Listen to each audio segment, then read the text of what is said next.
All right. Happy Tuesday, everybody, and welcome to another Future Focus where we are living at the intersection of business technology and the human experience. If you did not read the post heading or description already, today's conversation is about multilingual accessibility and how AI is making something that has historically, I've been doing this for a long time, that has historically just been one of those things that felt like an impossible task.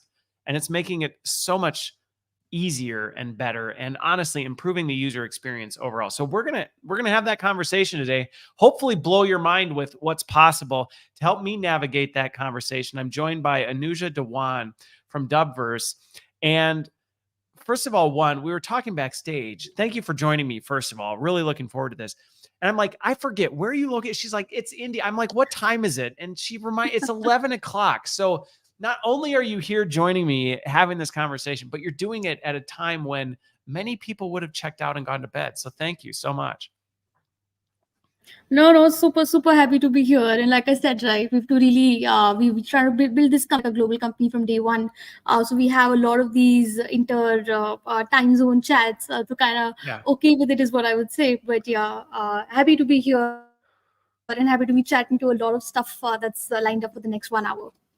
Yeah, no, we're gonna have a good conversation, and maybe that's the next thing we can focus on getting AI to do is fix the time zone challenges so that it just makes it easier. But I don't know that we'll solve that one. So today we'll solve another one. Now, for those who may not be as familiar with you as I have, as I've gotten to know you through this process, little background into where did you get your start and how did you go from was running an AI company for global content accessibility? Was that a childhood dream of yours, or how did you end up getting into the space and caring about this?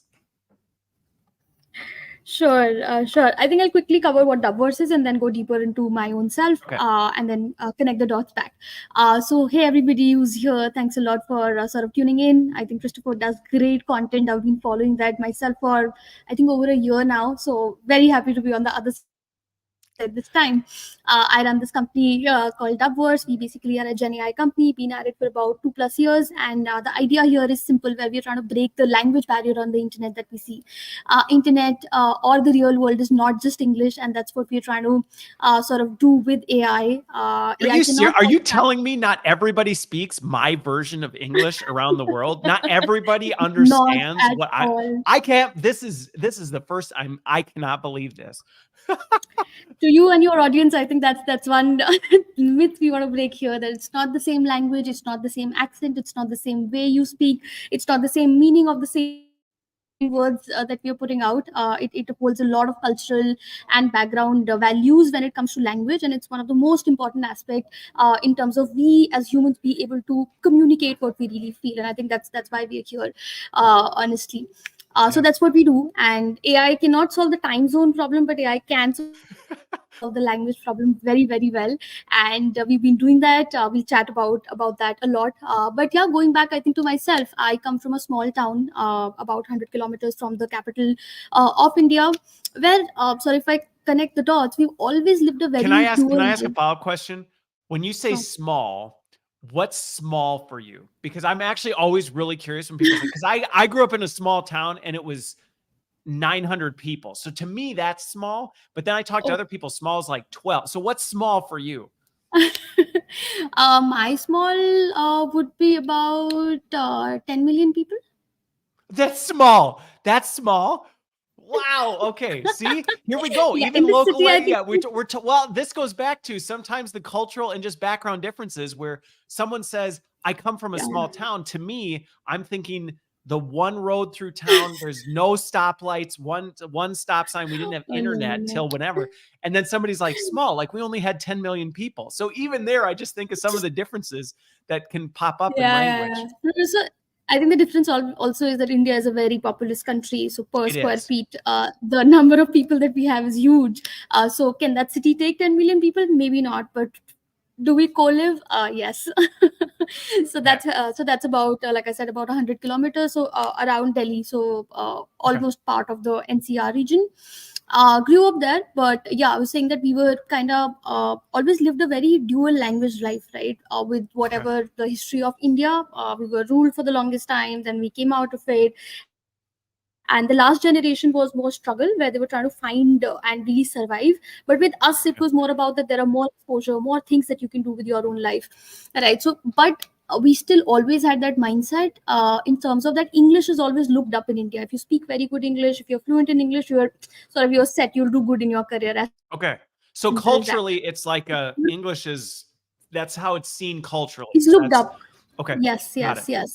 You have to, like, every parent would really want their kid to speak very fluent English and Okay. be able to be more confident like that, right? But so we were sent to English medium schools. But when we came home, when we spoke to our parents, extended families, it was always the local language, which in the northern belt is Hindi.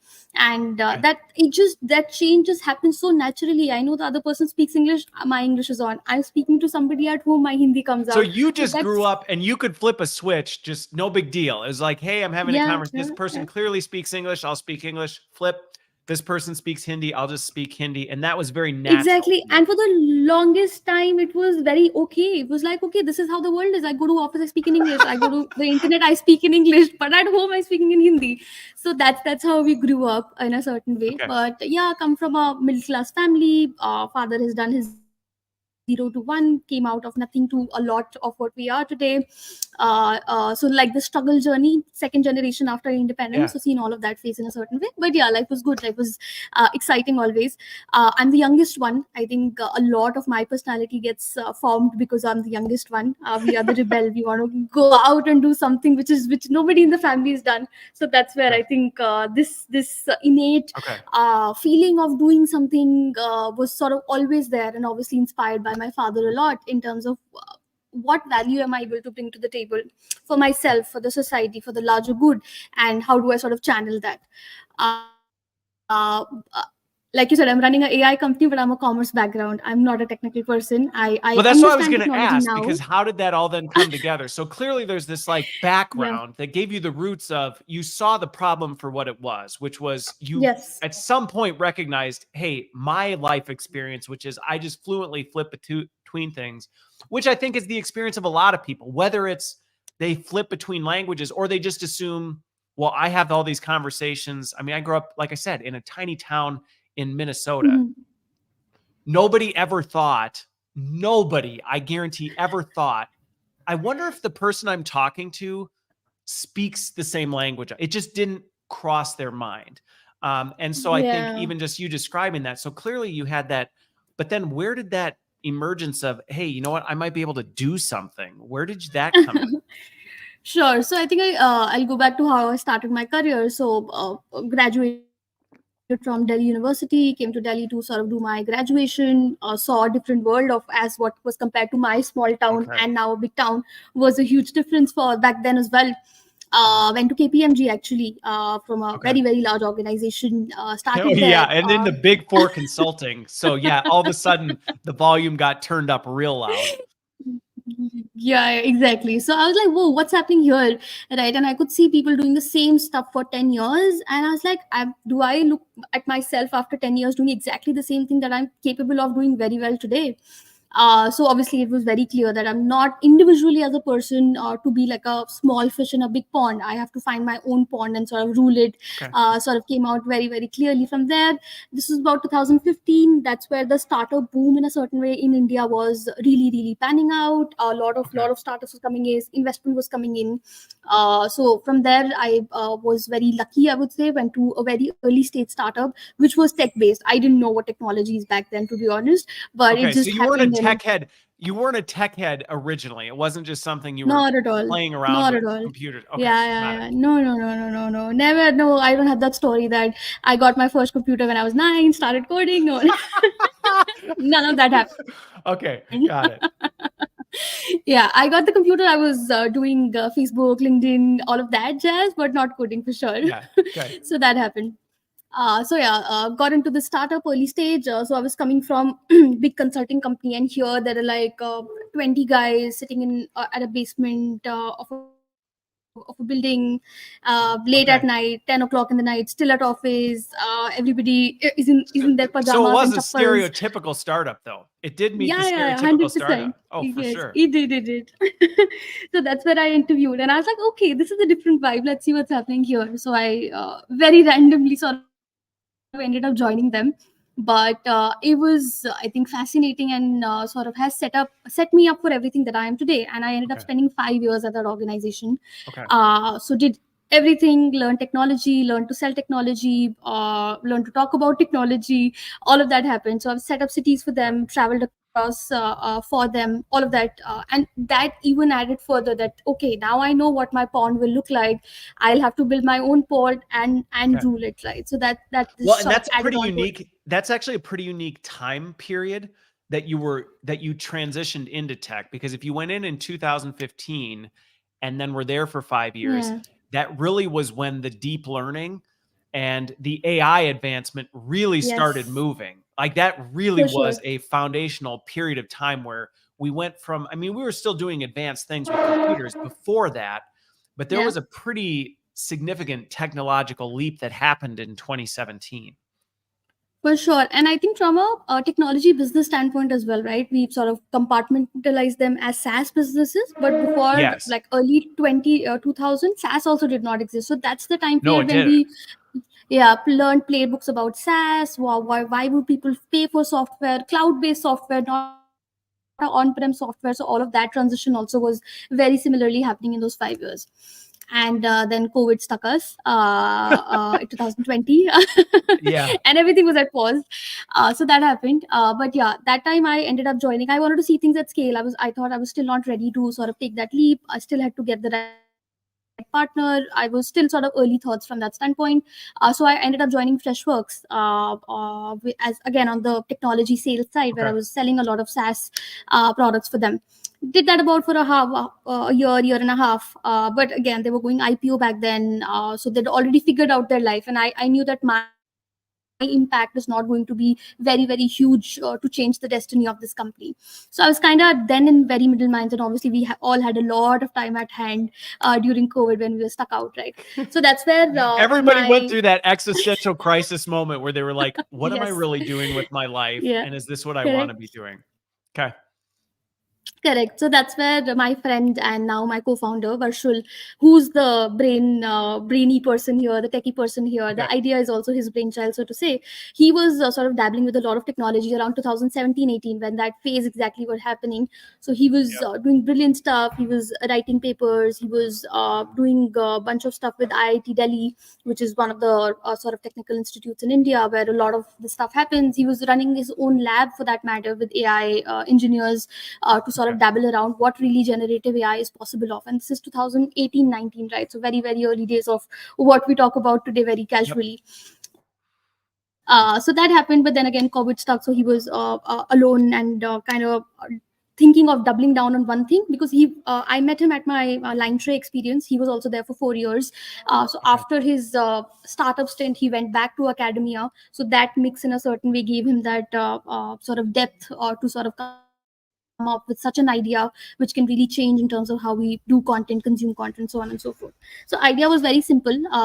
Started more from a digital education standpoint. So from India standpoint, we are a land of languages, right? Like every 100 kilometers, how we speak really changes, I and was going every to say, state. India, I've done enough work with folks in India. The cultural Sure. and language, the Uh-huh. linguistics over there is actually mind blowing. It's absolutely mind Intense. blowing. Yeah. It's, Yeah, yeah. So you can sort of compare this to Europe very, very clearly. So how they have different yeah. countries, we have different states, and everything is different. Culture, festivals, languages, attire, everything is very, very different Yep. in terms of whatever happens within these states as well. And obviously, language being that differentiator from a core standpoint.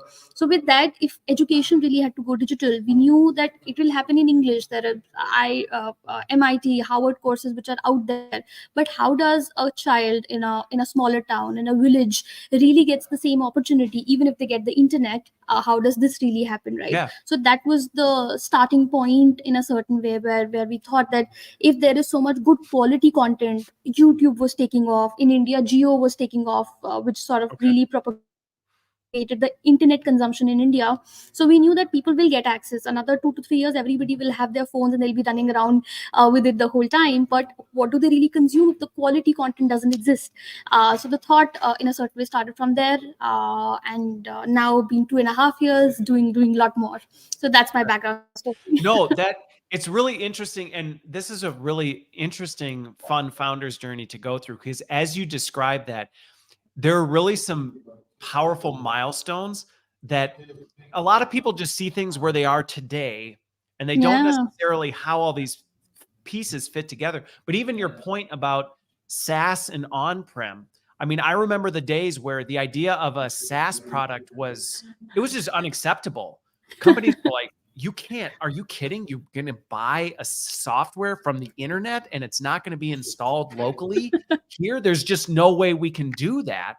And I remember the battles I used to have with IT leaders over, this is the future of software. And we were like, no way. Yeah. So that shift was significant. But then you talk about the advancement of artificial intelligence, but the one you subtly hit at that I think also is right in there is, things like edX and Coursera that had radically democratized educational content. Yeah. And there really was that boom. And YouTube was doing the same thing, where there's all these really intelligent people putting together fantastic quality content, but you're dealing with a lot of complexity when it comes to this. And this goes to something we talked about backstage, where people assume this stuff just magically happens. But then on top of it, also, when you have this underlying assumption that, well, everybody thinks, talks, and understands like I do, like you said, MIT can create a course. Yeah. It may be the best $150,000 online course that they've put together, and it may be absolutely wonderful. But then there's only a very limited number of people. So even if you put it in Coursera or edX, or you put it free on YouTube, that's great. And you've taken a step towards accessibility, but there's still a huge percentage of the world that would go, I can't do anything with this. It doesn't mean a thing to me. Okay. So you decided to take that on. You decided, we're going to use AI and we're going to tackle it. So yeah. So he obviously sort of had sort of built something, and I had enough time at hand. Freshworks was the comfortable job, so to say. So I thought, let me help you. I know people. I know I'm the salesperson. I can talk. Let me just go talk to people. I have this new product to sell. And I tell you the reaction of people. This is early 2021, mid 2021. I was doing a demo with one of the edtechs in India, and I literally had the other person, I think he was the head of production or something on those lines. He jumped out of the chair.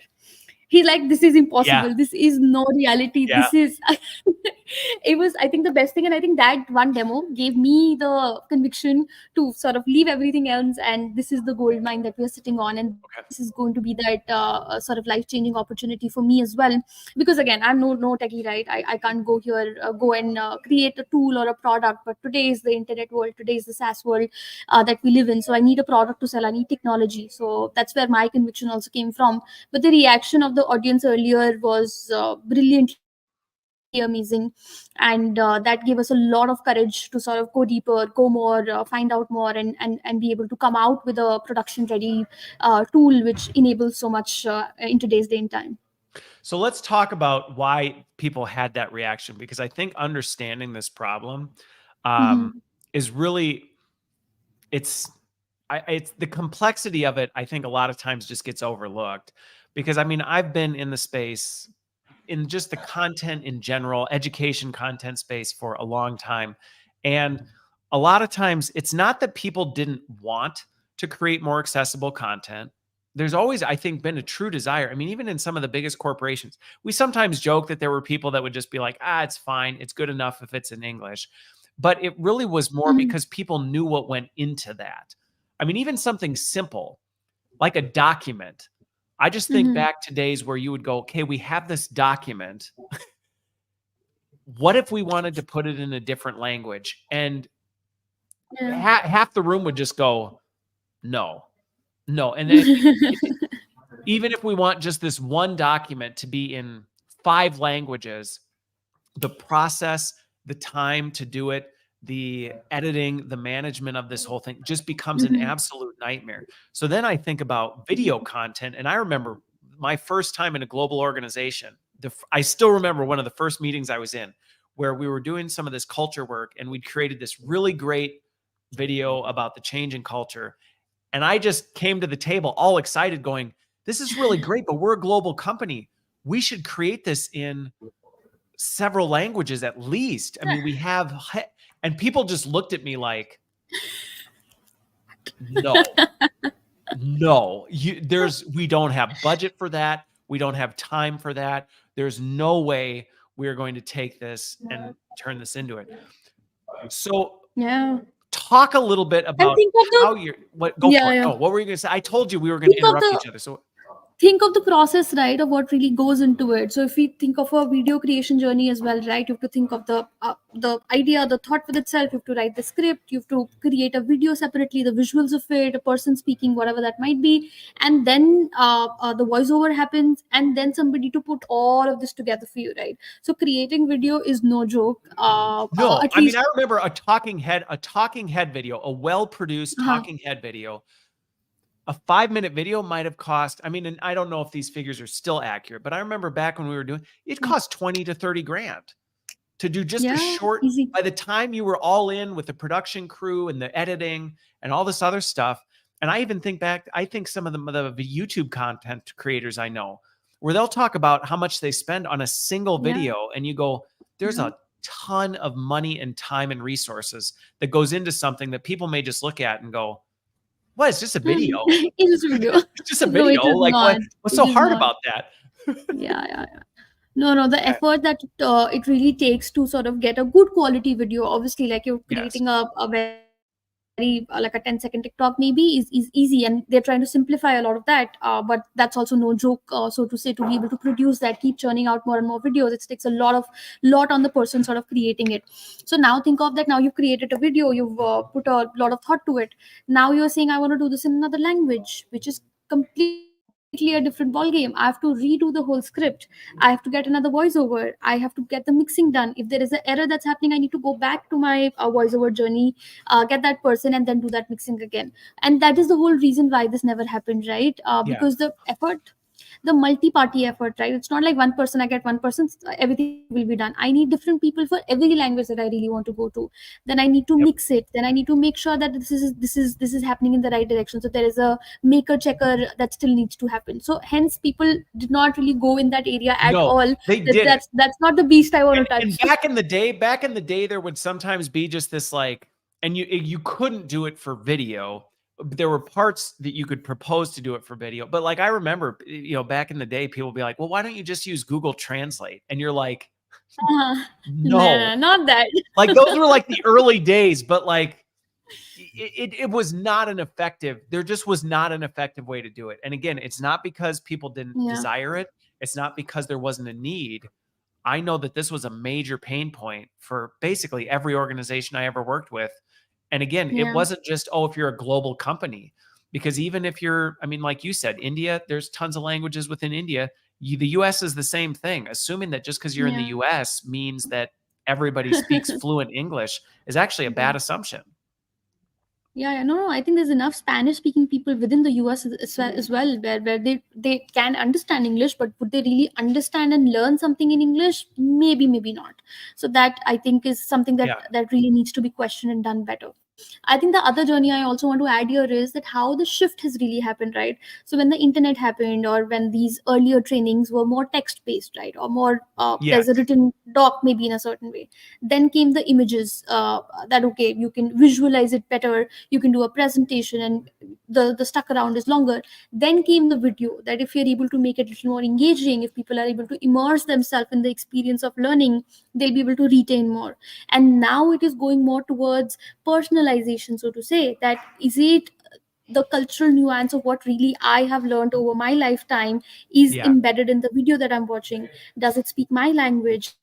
Does it really talk to me, or is it still talking to 1,000 people? So I think that's the Yeah. journey that the content material in a certain way has taken, and now will only sort of keep going narrow into what people want, and not what a HR head has decided that this is the cost we want to do. No, That's not the and that case point anymore.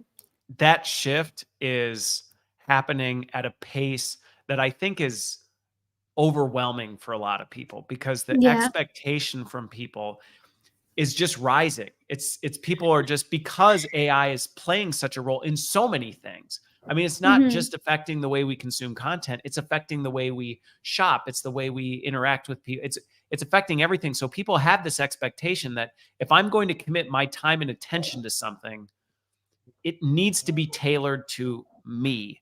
My And so experience. something even as subtle as language Mm-hmm. can be massive, because it's like, oh, that's not for me. That's created for some generic audience that isn't me. So I'm just going to move on and do something different. And that rise is only going to continue more. Yeah, yeah, for sure, for sure. And I think if you also look at some of these countries, right, how well they've preserved their language. Let's look at China for that matter, right? They refuse to accept English left, right, center. They say this is our Yeah. language. If you have to deal with us, you have to learn my language. I think a lot of other nations were not able to do that, and sort of everybody moved towards English. But now I think there is enough other language influence which is coming out, and if you have to really deal with them as whatever stakeholders, you really need to go there, sort of take that step from a language standpoint again. Yeah. Well, and I think something underlying in that is going to change even just the cultural acceptance of this is, I think before there was a general understanding that language was extremely complex and it was Mm-hmm. very difficult. And so there was this kind of general acceptance and understanding that people are trying their best.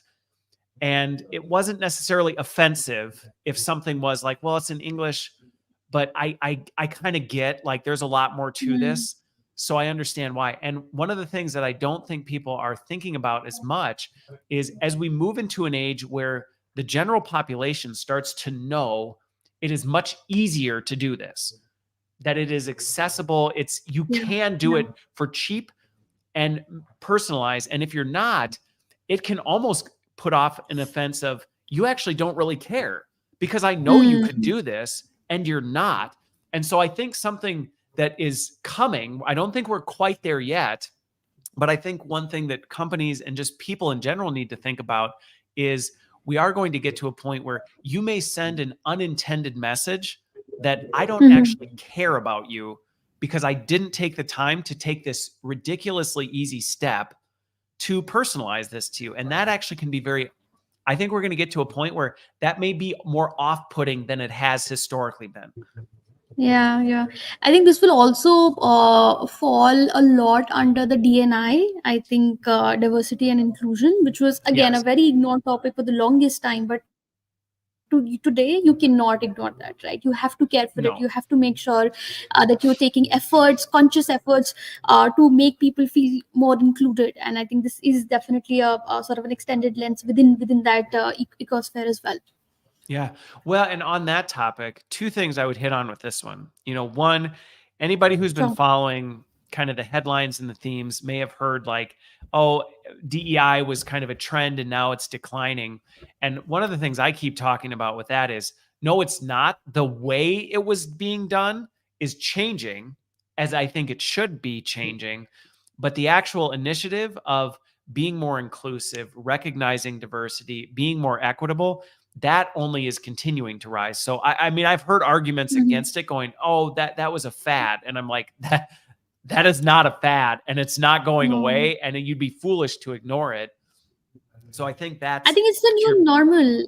it It is is. the new normal, right? It is more acceptable now, so it doesn't feel like we're doing something out of way. But now more and more things will keep becoming the part of the usual as business in a certain way. So that will Yes. not feel like I'm going out of my comfort zone. But I 100% believe that But I that's think important and that we that's what I was follow. getting at before, is as people start to know it's easier and just more of a, Yeah.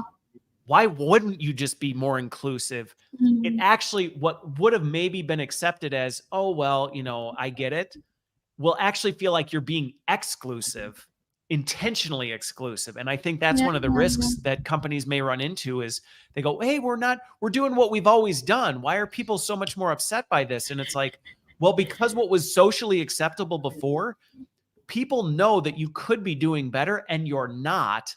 And that's giving Mhm. the impression that you're actually choosing exclusivity. You're actually choosing, Yeah. what, we're not going to take this step. because of that. But the other thing I was going to say is I don't think people always recognize how much movement you can make towards being a more inclusive environment when you accommodate and account for language differences. And I just, again, growing up in a small town, one of the things that I spent a lot, I mean, there was a lot of different cultural groups that would migrate in and out of the area. And I did a lot of like hard labor as a kid. I worked out in the field.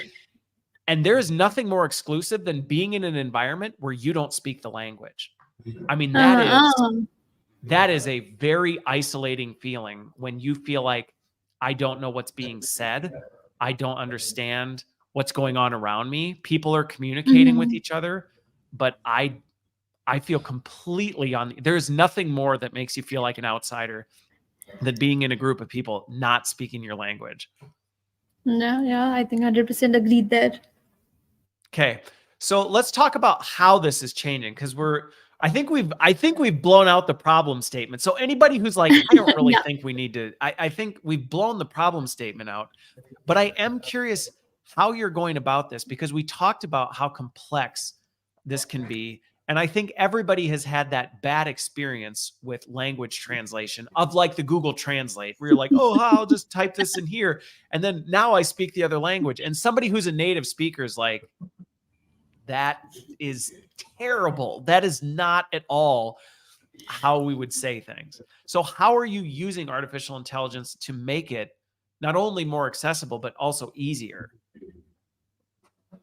Sure. So I'll cover this in two parts. One is the more infrastructure layer of how the LLMs and how the understanding in a certain way of AI is built, and then I'll talk more about at Dübverse of what we're trying to do, right? So if we talk about AI and these LLMs also, right, how are they trained? We've seen a lot of lawsuits come across left, right, center, but they are primarily trained on the data which is available on the internet. Yes. What is available on the internet is English. So that's where the first. it's a fairly biased database. Let's just say that. Yeah.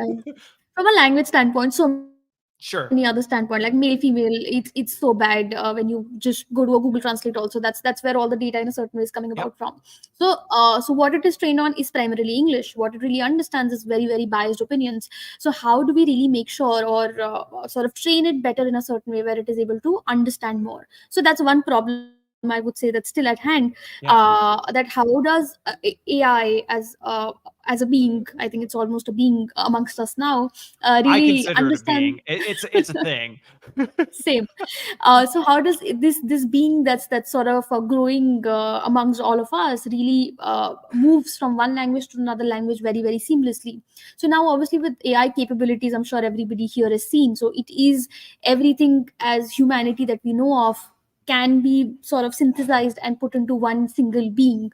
So can that be taught? Yes. Are we there? I would not really say that. Does AI very seamlessly moves across different languages? Not really. But from an effort standpoint, I think there's a lot that everybody in the right position is trying to do. There's multiple LLMs for Indian languages being put out, for other languages being put out. I think Europe is also trying to come up with their own LLMs, because again, the language nuances are so specific. If we the way we've been talking about it, it's still difficult for it to understand. Now coming to how going back to the challenge with this, but before you go into that transition, is a lot of people see AI as the end product, but forget, going back to even what we talked about with like video production, people aren't necessarily seeing what goes into actually creating that product so that it is there. And again, it can only be as good as the data it's trained on, which 100%. Digitization of things is not equal across the board.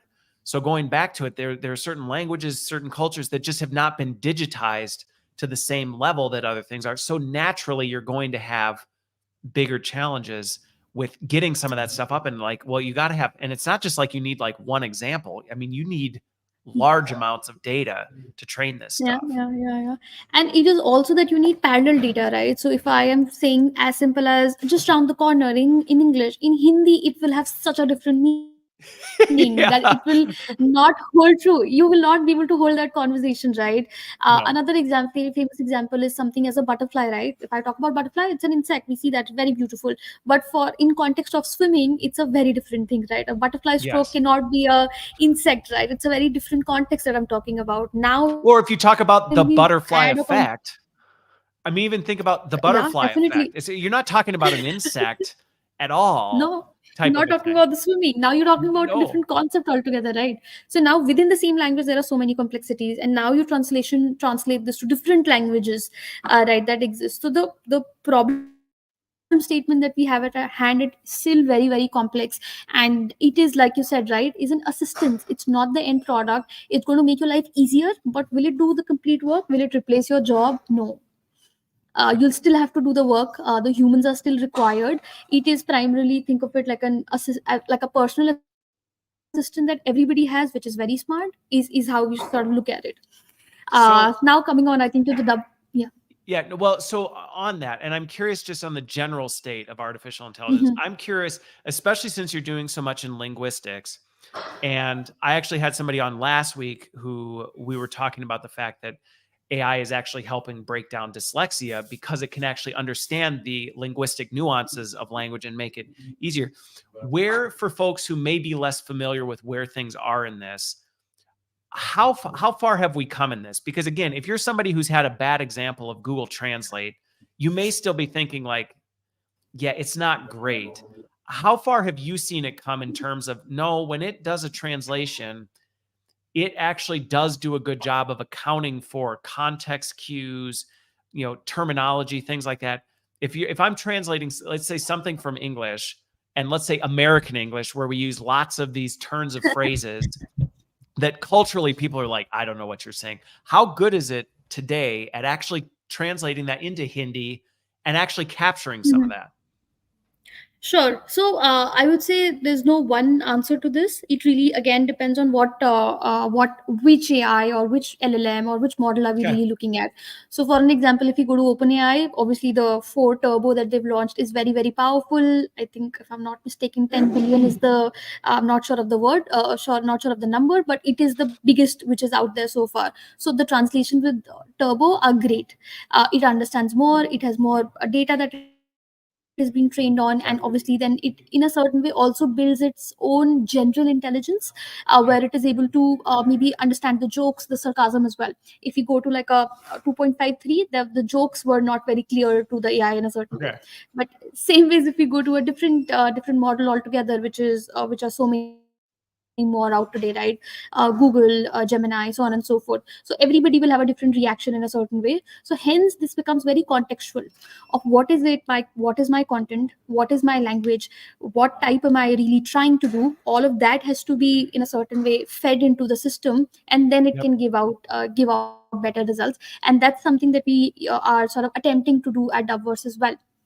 Right, so two three Okay. things I want to cover when we talk about nuances and how we sort of tackle with them.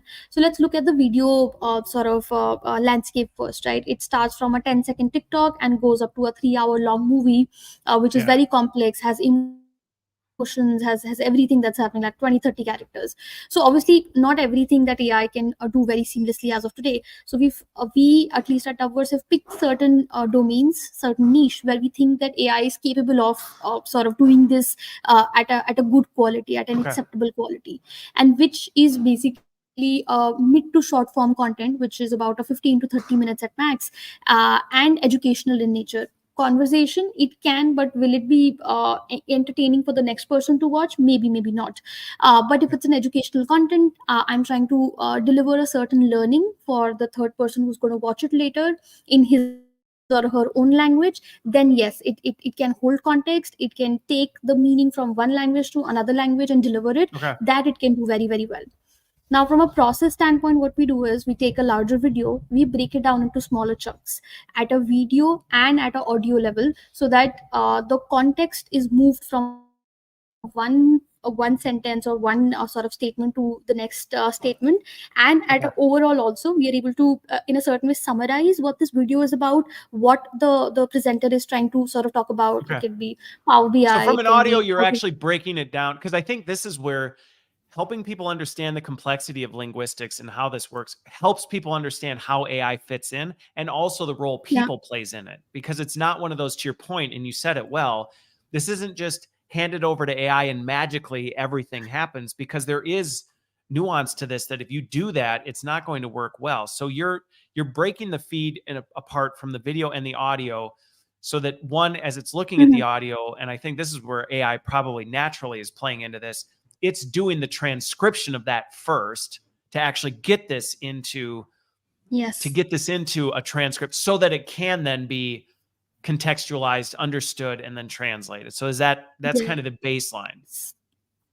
Yeah, that's the process. So we take a video, we create a transcript out of it. So it still remains as the same traditional way of doing it. It's just way faster and everything AI Yep. is doing now. So I create a transcript, I do the translation to the second language, and at a break it down segment. I don't take the whole video together because AI cannot Okay. hold such long context as well. So I need to break it, give it smaller context window so that it is Okay. able to retain the meaning and move next.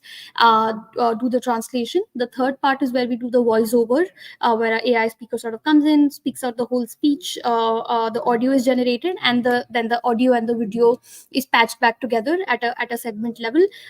Here is a lot of complexity involved, because whatever I will speak in English in 10 words, I might take 12 words in Spanish. So now, how does my visual and my audio remain same when I'm delivering the same message of that same segment? So there's a lot of engineering in a certain way that it goes in to really give you an output. I'm going to slow you down, because I want to actually break this down for people to think about this, because this is what could look like just this simple oversimplification. I actually think it's fascinating the way it's doing this, because to your point, this is some of the complexity that we have to deal with when we think, and everything you're saying is why in the past, everybody, when you went, hey, let's translate this video, just went, yeah, no, because in the past, even getting the transcript from the video might be a nightmare. Actually getting that script from the video might be a nightmare. Now we can do that quickly.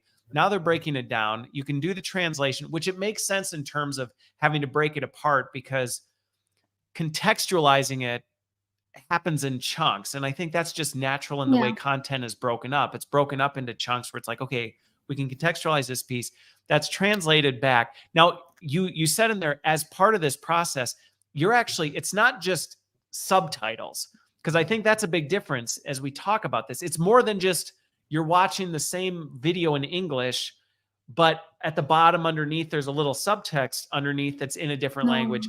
It's actually now the audio you're hearing is in the native language as well. So you're actually, now, is that being done with AI? Are you using AI voices to do that? Okay. Yes. And I think on the previous note, the subtitle note, right? Again, if you look through the globe, there are different countries where only subtitle is acceptable, and there are countries where only dubbing is acceptable.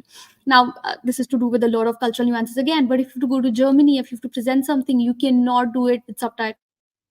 You have to dub it, you have to speak German in your video, audio, whatever that might be. But if you're maybe going to India, you can do a Hindi subtitle. It's okay, we are okay with that. Well, and actually some of that has to do with regulations. Yeah. I mean, I remember that was some of the nightmare of this stuff. Well, like Germany specifically was one where it's like, nope, you actually cannot. You will get into legal trouble if you go, no, it's an English video, but there's subtitles. It's like, no, it's going to be spoken by a German speaker or else. Yes. So that was, I think, a thing of the past, where you could just do subtitles for some of these countries and still pass through from a regulation standpoint. Okay. But will it really get adopted, engaged with? Not really. So what we do is, as the third step, where the new script now, which is generated from our translation, we a voiceover, sort of a AI voiceover again, sort of steps in, reads out the whole script, takes the right pauses, right tonality, sort of tries and brings it out together, and now we have a MP3 or an audio file ready. Okay. And now because this again helps people understand where the AI is fitting into this, because this is also, that's another level of AI in there. That's now, not only are you using it to transcribe, but then you're using it to translate. Then you're using artificial intelligence to then create a voice that is speaking in the native tongue. Because again, that used to be an absolute nightmare from VideoCon. You'd have to go hire a native speaker to then record them doing this. I mean, this used to cost so much. I mean, I literally saw invoices for this stuff at times and was like, you've got to be kidding me. We had to go hire a voice actor from 13 different countries to be able to record these different things. And now AI is saying, no, you don't. We'll get the Yeah. script, we'll translate it, we'll then have an AI voice come back and do it. So that's kind of the next gen, and that's all being automated through here. And now I think that gets us to the point where you're like, now we have the problem of you're hearing a voice, but it's not matching. And now this takes me back to like old Kung Fu movies that I've seen where you're like, it can be a difficult experience. It is. And hence, two things here primarily, and hence we've stuck around a little more to educational content, because the person who's watching is not watching for entertainment, is not watching for that dopamine kick, right? I'm watching because I want to learn something. So maybe they are a little forgiving is how I like to look at it. That it is not going to match exactly 100%, because that's not really possible. We try and sort of stick in a lot of logics internally, but that's not where it is right now. It is either we have to get into the recreation of the video altogether, which is a different path. Here what we are trying to do is we are trying to repurpose your video, which is already created, at the least amount of cost, effort and time taken, to be able to sort of move into a different language altogether. Okay. So there are solutions for entertainment which are a little deviation of what we're talking. We do that as well, but here the focus is more to get that video quickly, so that you're able to increase the per dollar value that you've already spent on your video, and now you're able to extend that by sort of translating that to different languages. So the last and the most difficult step is to sort of patch both of these things together. Video, we do not change anything as of now. We don't do the lip sync part. We don't touch the video so much. But audio, this new audio is patched onto the video, and what you see as output is basically visually everything remains the same, but the audio is replaced with a different language where the context remains the same. The content remains the same, the length also more or less remains the same, but the language in a certain way is different, and you have a whole new world of audience that you can reach out to your video. And so that part then also is part of the, now is that human assisted, is that AI assisted? Because going back to, I get for educational content, it's maybe not doing the full lip syncing part yet, but there is this timing of, like there's visuals usually tied to videos, and there's things like that. So you can't have the timing be just so wildly off there that what they're saying is like, wait, that's not even what we're talking about right now. So you're now also then, as you're layering this audio back with the video, you're actually making sure that, okay, contextual cue wise, it's staying relatively close, even though the lips might not be exactly perfect with what's being saying. Contextually, the video is still visually and audibly context accurate. Similar, yes. So two things here again. So one is, go back to when we said that we break down the video right into smaller chunks. So this is in this process also we use the same thing. We know that within say 10 second to 25 second you've set this segment. So now if it's taking me longer or shorter, I can stitch my audio to sort of fit into the same segment that I have. But whenever my 26 second is coming, it's the next sequence or the segment that I moved on to. It's transitioning. And the second part is the output that we sort of give out is depends on the input video, of course, but it's about a 80 to 85% accurate in terms of the language translation, the timing accuracy, so on and so forth. So the last leg in a certain way needs to be assisted by human. So that's where we've built a whole studio within the platform where you, like a video editor, you can go make changes with your English keyboard. You can type in any language, Hindi, Chinese, which are different letters in a certain way. Within the product, we've added a lot of features. So this is the SaaS part to it in a certain way, where you make a very feature powerful product with whatever output AI is given is still needs assistance in a certain way, and is not ready to publish. So that's where the software part comes into play, and we give you a lot of power in your hands, that you're able to do it quickly, and it's ready to go. Okay. So you're getting it, which again, to me, and maybe it's just because I'm so familiar with this process. I mean, this is when we described what we just went through, this could be weeks or months of effort. When I think about what this would, and tens of thousands of dollars, sometimes in excess of hundreds, depending on the complexity of it, to be able to break this stuff down and translate it, get it in a different native speaker's tongue, then go back and do all this. And so the automation part is really automating about 85. You're saying accuracy wise, it's getting you to like the 85, 90% range. That then at that point, you're going back and then there's an interface. And at that point, then you're fine tuning, making sure like, okay, we might make some adjustments type of a thing here, but it's basically lifting 85% of that work off of somebody's back. Yes.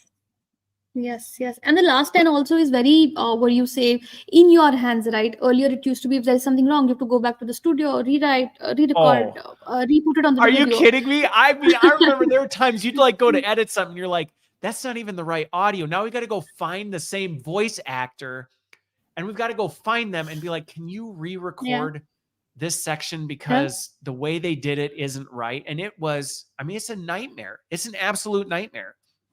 So all of that is not required. You're still on the platform. You're still on the software. You can also think of it like an interface of where you're able to engage with AI, right? So now AI has a mind of its own. It has given you a certain output, but you're saying, no, I want it my way. So these are the changes that I want. So you can interface with it through a software. It's a web application, so to say, which works on any browser, and can be very easily. The power comes in your hand at the user level. Okay. And I think that's what go for it. So that's what really leads us to in the direction, right, of how we are building this, or who is it that we are building for. I think what the last decade was more about decision makers, right? That I need to sell something very fancy, complicated to a decision maker who's a CIO or a CHRO who's going to take more complex decisions. It's going to be 6 month sales cycle, and that's when this sort of gets approved, and I can use it now. But I would really say of how these new AI tools are being built are more user first. When we have discussions internally, it's about the user. What is his or her problem? How do I make their life easier, and not more about that? How do I make the conversion happen faster at a decision making power? Because we, or as ethos of the product in a certain ways, value first and then you sort of charge for it. Because people are aware in today's time, so they want to experience it first. And the other caveat that comes to AI products is that people have never seen this, right? People don't believe in it. It's very difficult for any individual to imagine, is this really possible? Is it a gimmick that they're selling? We just talked through the complexity of this. Anybody who's dealt with this, it can sound like there's no way. And again, if you're familiar with the technology, it seems much more plausible because you're like, yeah, I get it. I understand how all these pieces. But if you're not as familiar with the nuances of AI and how all the pieces fit together, it could absolutely sound like fairy dust and spirit sprinkles, where you're just like, you've got to be kidding me. You take a video and in minutes have it translated in another language with another, like, there's no way that that's possible. And it's like, oh, it absolutely is possible. So actually, right, so when we started, this was again mid 2021, and people would call this deep fake. It did not have the respect it had today, right? So people would say, no, you know what? I didn't even think about that. I could see that taking some heat, where people would go, well, you're deep faking this. You're basically taking something and you're completely creating an artificial layer onto it, which, so I guess I can even see some of the skepticism. I can see the skepticism around, like, wait a minute, how do I feel about this? Exactly, right, because this is not a human that I'm dealing with. How is system able to talk now? So all of those were things and questions that we've dealt with, and these were obviously more traditional businesses, so they were not very open to change as well, right? Because they were it sounds a little, I can see it sounding a little science fiction to people, going like, what are you really doing with this artificial intelligence? Like, how do you know that video is not just me saying a bunch of horrible things? You're like, well, okay. All of that, right? So hence what we sort of move towards is more the users, right? That we know there's somebody who's facing this problem, so let's go to them directly. Let's give them value up front, which is basically just putting in a video without hitting any paywall. You're able to translate that into a different language. You have your output ready in front of you. If you like it, you sort of move forward with it. If you don't like it, then you try another video, is what my suggestion is usually. Don't go away from it. Okay. But yeah, the point is that give that value, make them experience the platform, and then how we've priced it also in a certain way is that the decision making is very very fast, that you would want to just sort of include this into your workflow, Yeah. because it just matches everything that you really want. Well, and I think two things that come to based on what you said with this. I can see where there's some of that healthy skepticism. And to be fair, I get it. I get where people kind of go, this sounds like Same. witchcraft, what you're talking about. Yeah. So that's where But our the website of our homepage has the word magic used in it, the most magical way that you can dub your videos, because we understand that and we want to acknowledge that upfront, yeah, that we are with you. This is very new. yeah, we get it. We get that this Yeah. feels like magic. But I think one of the things that I think through this discussion, this emphasizes, though, and it's a caution to people, but also I think an encouragement to people. This, everything we just described, very much is a human centric process through here. Uh-huh. Like the concerns people would have, yes, they are legitimate concerns. If you literally were just going, here, take the video and we're just going to hit publish and we're not even going to look at it, we're just going to put it out there. That would just be a foolish mistake in general to do that. And Mhm. I mean, that would be a foolish mistake to do even if humans were involved in the whole process. I mean, I remember when we used to do this the old school way, one of the nightmares was you were constantly doing revisions and no, that's not it. And you couldn't, and it was extremely time consuming. So we're not necessarily saying, hey, the magic of AI is just set it and forget it. You don't need to worry about it. It's like, well, no, you actually still do need to play a critical role in making sure that the product that you're creating is a quality product and accurate, so that it isn't a deep fake of you saying, I mean, it's not going to be, obviously, but that's the point, is to go, well, is it accurately Yeah, yeah. representing that? And you need those people in the loop, which should encourage people who may look at this and go, oh my goodness, my job was, dubbing No, or no. doing this kind of stuff. Now Yeah, there's yeah. nothing left for me to do. It's like, no, there absolutely is, but your role has distinctly changed. And it's less of this, honestly, logistical headache mess that we used to have to deal with. 100%, I think 100%. And what we see very interestingly also happening is that people are using this as and creating service layer on top of this. People are saying, I Yeah. know the language, AI is doing most of my work, and I'm going to deal with my client and I'm going to get this out at 50% of the price. They still make a lot of more margin than what they would earlier, but now they know that this is what is going to enable them to do a lot more than what they would have done earlier with their own time. So it is only Yes. and only enablement and accessibility in a certain way that it increases, and does not replace anybody anytime soon. Well, no, and I think your point to this with that is not only is there humans in the loop on that, but I love what you said, and I think this is a message I continue to reiterate as AI starts taking things on. At least if you're using it right, Yeah. everything we described, you could use it wrong. You could do it the wrong way and create a lot of headache and mess for yourself. But if you're doing it Yeah, right, yeah, yeah. not only are you keeping humans in the loop on this, but I love the point you brought up about improving your service level, where now, whether you're internally using this, whether you're a service provider using this, you can now focus that additional time that you've created that used to be committed to this. Mhm. I mean, following up on emails, trying to keep all the things coordinated, keeping the files organized and all this other stuff.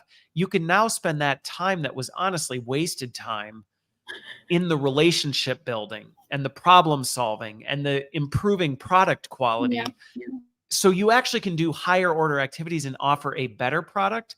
Yes, it can compress your timeline, but it's not necessarily just now do things faster. It's like, well, you can do them better. And I think Mhm, that's something mhm. that should be encouraging to people who may be like a little bit nervous about how this stuff works. Yeah, yeah, yeah. No, no, for sure. I think from others aspect as well, right? We've seen Copilot come in, and that has just increased the productivity of the coders so much, because you don't have to go through the whole thing, write it again every time you're doing something new. You can just, what the usual standards are, pick it and move on. Is more important. So I think people.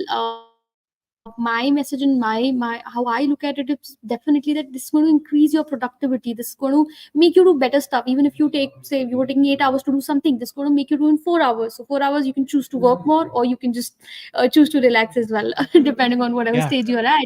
But it just gives you more time at hand to be able to do more. Yeah. Well, and I think the other piece that you just hit on there is, I think it's that autonomy and empowerment that this kind of technology Yes. gives you. Like you said, it used to take 8 hours and there was nothing you could do about it. It was like, that's just what it takes. There's just Mhm. no way around it. Now, the automation part might take 4 hours, and you might say, well, that extra 4 hours, either we might use for something else, or we might use it Mhm. to improve the overall quality of the engagement and what we're doing with things. Like, but you Yeah. have more choice in what you did. And I think in the past it was like, there's just nothing I can do. There's literally no way around this. And I think that's one of the really encouraging things that can be very unsettling. I will acknowledge for people that can be unsettling, because as much as we say we want to be empowered, We don't. it can also be really uncomfortable when you're like, right, but what Yeah. do I do with that extra time? And it's like, I mean, what do you want to do? What's the best use of it? People are like, I kind of in some ways was comfortable when I just knew this is how everything works. So I am empathetic to the folks who are a little bit uncomfortable with the fact that it is different. So Yeah, I think to that point, see, we as humans, right, we get used to patterns, we get used to predictability, and that's where we find comfort. And now this is kind of changing the rules of the world of how it was it done. is. So it is Yeah. unsettling, but I think I really sort of push people to sort of engage with it more. Obviously, if people are sort of hearing this, they definitely have certain amount of exposure as compared to others, people who don't have access to internet, so on and so forth. So I think your curiosity is really going to unlock a lot more, because what these tech people are doing, and I think that's what I really bring onto the table as well, that technology will create a lot, will happen, but what use cases is it really able to solve? What is it? How do Yes. we include that in our daily life? I think that's a very different nuance altogether to it, and only your curiosity can answer that for everybody. Well, I don't think we could have ended on a better note than that. I think that really hopefully leaves people, one, in awe of what technology is doing for some of these things. That really should be an encouragement and excite people, but also, balancing and knowing, so how do you navigate this? Because I am sensitive to the fact change is difficult for anybody, and I get it. And it can be disruptive. But I think when we really start leaning into it and going, hey, we can change things for the better, and everybody Hmm. wins in this. And I love it. And so I love the work you're doing. And I can only imagine where we're going to be in a couple years from now. I just think about the length of content we'll be able to do this, the lip sync, the other things Yeah, that we'll be yeah, able to do to make this even better than it already is. So definitely for want to sure, stay for sure. connected. Yeah, definitely. I think this was lovely, and I think I would really want to take languages in a certain way along with wherever we go, right? Because the next one last piece that I had was that this example I give a lot, but if we get to the world of metaverse, right? If you're really in that stimulated reality, and I meet somebody from Japan, and I still don't speak their language, what? How do I interact with them? I think the Yeah. language will still play a very, very important role for me to be able to exchange my ideas with whoever I meet on the internet as well. So I think let's Yes. include other languages apart from English onto the internet, so that the world becomes more inclusive. I I absolutely love that, and I am very much for that as well, where it's like, hey, instead of trying to make everybody the same, let's use this technology to No, encourage and celebrate the diversity while still making it accessible and inclusive to everybody. And I think that's the beauty of where this stuff is going, is we don't have to try and say, let's try and jam everybody into the same box. It's like we don't need to do that. no, We can yeah, allow them to be in their box while still working together. for sure. Love it. Well, thank you so much, Great, this Anuja, is for joining lovely. me. Yes, hopefully everybody enjoyed the conversation, found it thoughtful and insightful. And thank you all. If you're not, feel free to subscribe to the Substack as well if you want the Cliff Notes version of some of the biggest insights coming out of this. But thanks all for tuning in, and we will see you on the other side.